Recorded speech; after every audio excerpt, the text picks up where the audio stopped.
Hi everyone, so one of my viewers was actually interested in what was going on over here with the whole Hurricane Sandy issue, since the media doesn't always give you the full truth and it doesn't always cover every single area that's affected with things like this. And I thought that was a really important thing because literally we're not getting as much attention as people feel that we should be. So I figured why not talk about it, and I can inform just people who are honestly interested in what has been going on from people who actually are living in it right now and people who are dealing with it afterwards. So I've mentioned this a million times. I live in Queens, New York, but thankfully my area was not affected, but literally areas 5 minutes away from me are completely ruined, in shambles, and it's really a horrible thing. Some of my closest friends are homeless and suffering, and things are only beginning to get back to normal now. So seeing time pass by and seeing that not a lot is being done is just very painful to watch. So right now I'm just going to jump into this and let you know what's been going on now that it's been almost 3 weeks since things actually did happen. Schools in non-affected areas were closed for the first week. I know for me, my school was open on Friday, the week that it happened. So it really depends on where exactly your school is for them to determine whether or not you were going to be open or not. As for affected areas, some of them did open this week on the second week mark, but a lot of them, especially just local public schools in areas like Howard Beach, they've been moving children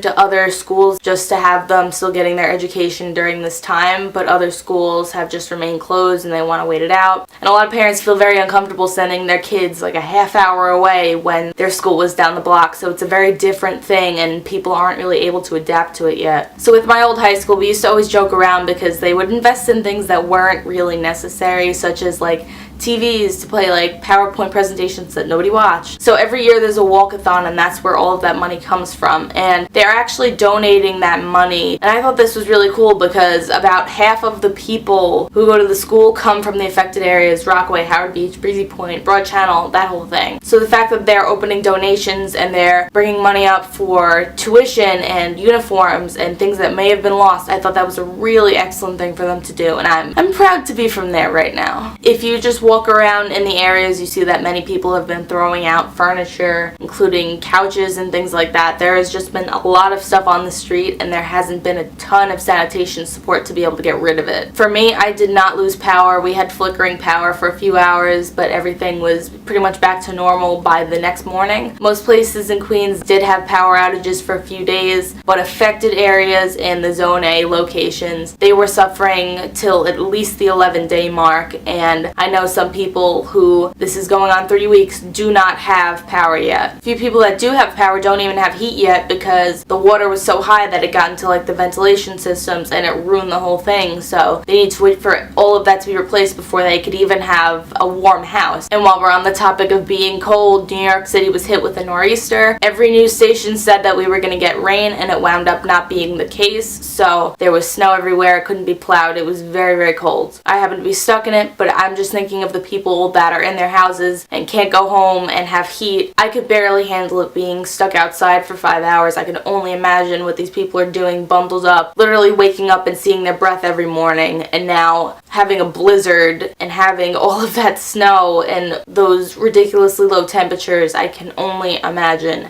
how horrible it is. Public transportation has been very iffy. They changed routes and they actually stopped running buses to certain areas only because of the traffic lights being out and the street lights being out. So the lights are only being restored now, so the buses are starting to get back to normal. But that's afterwards. To begin with, no buses were running there. Buses in other parts of Queens were getting a lot better, but things were impossible over there for the first week. We really didn't have a Halloween this year.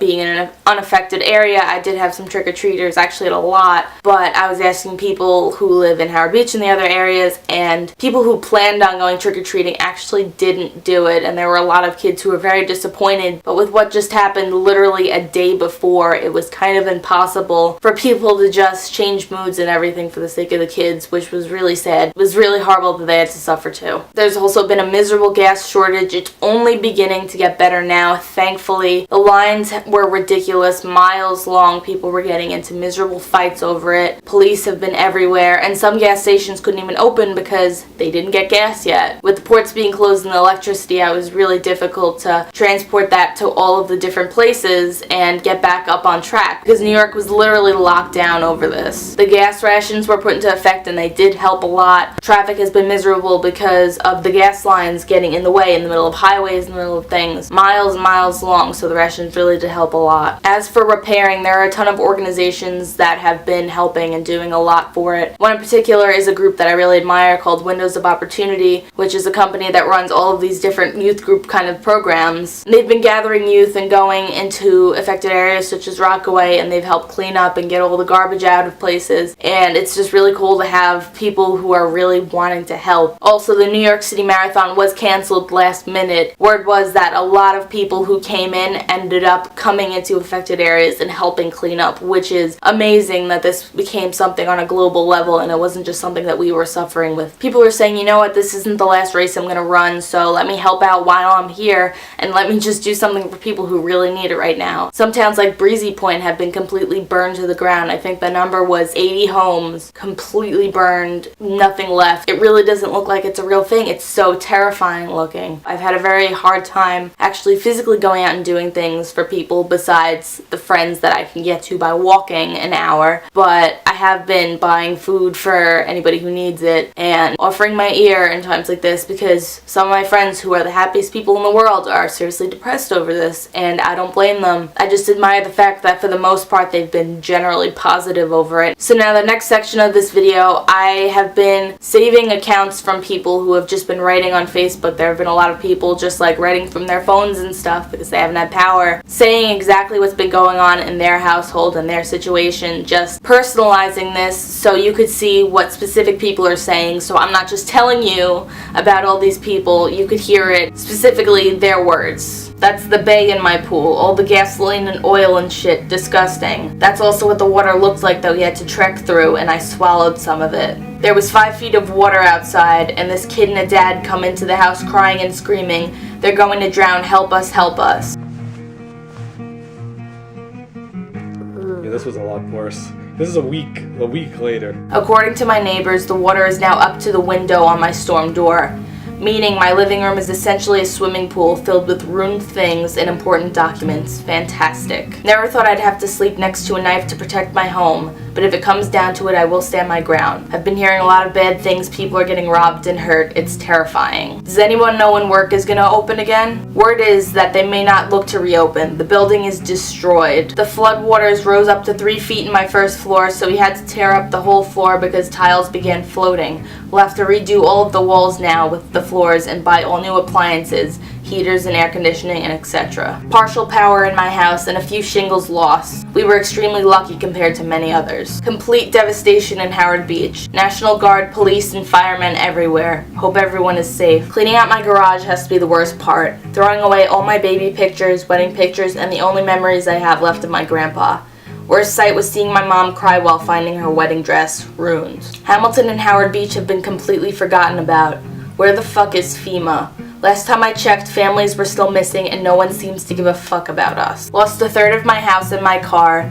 My grandmother lost her entire house. And my uncle, who just has cancer and just has surgery, has 1 car stolen and 1 car flooded, and has part of his first floor destroyed. This is by far not the worst that has been done by Sandy, and my heart goes out to those affected even worse, because I can't even imagine what it's like. Breezy Point makes front page in Australia. New York can't even get it on TV for a few minutes. Finally took a ride through Howard Beach besides just the streets to my house, and it's unbelievable that 2 weeks after the hurricane it is still so bad. Abandoned cars and boats line in the streets, garbage is piled 6 feet high, and you can see so many houses that have been completely gutted.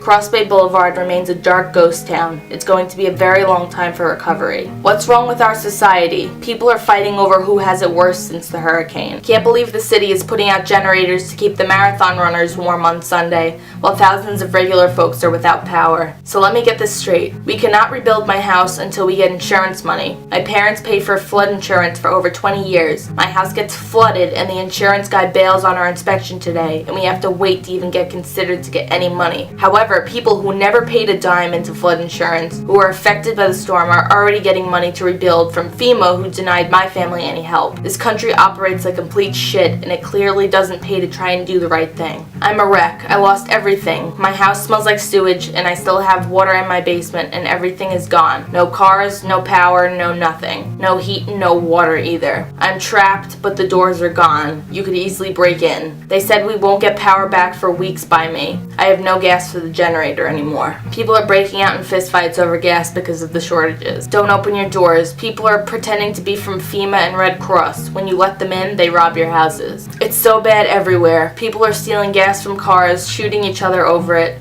looting and shit. This is just terrible. Here's some photos that I've taken, my friends have taken, and a few news photos that I thought represented the situation accurately.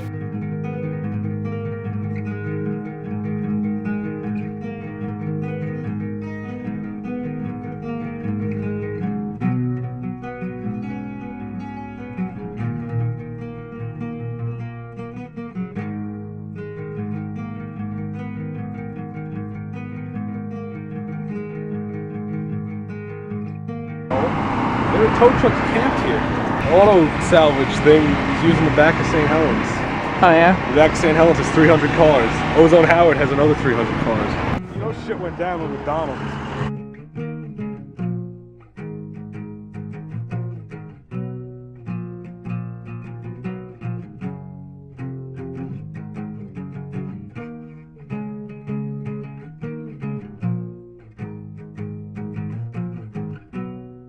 I wasn't sure how to approach a video like this because it's such a touchy situation, but because the news has been giving us very little coverage, I felt it was necessary to be able to talk about this on here. It's been a very difficult time, and being aware of it honestly makes so much of a difference. I just see things a lot differently knowing that that could have easily been me. It was a major turnaround for me, and I really hope that the mindset I got from this sticks with me. After hearing all the stories of my friends who have had to go out and save people who were drowning, seeing people's cars and belongings get washed away, it's something that they will never forget, and things will eventually be repaired, but this is something that in your heart and in your mind, this is something that's never gonna completely go away, and it'll something that will always be there. It's one of those experiences that just doesn't leave you. I hope all of you are okay and weren't affected by this. I'm not really sure what the demographic is, but I know a lot of people who live around by me do watch my videos, so I really hope that you are safe and things are alright. Please stay strong. If you need anything, please let me know. I'm more than willing to talk to you about whatever you want. If you want to talk about this, or if you want to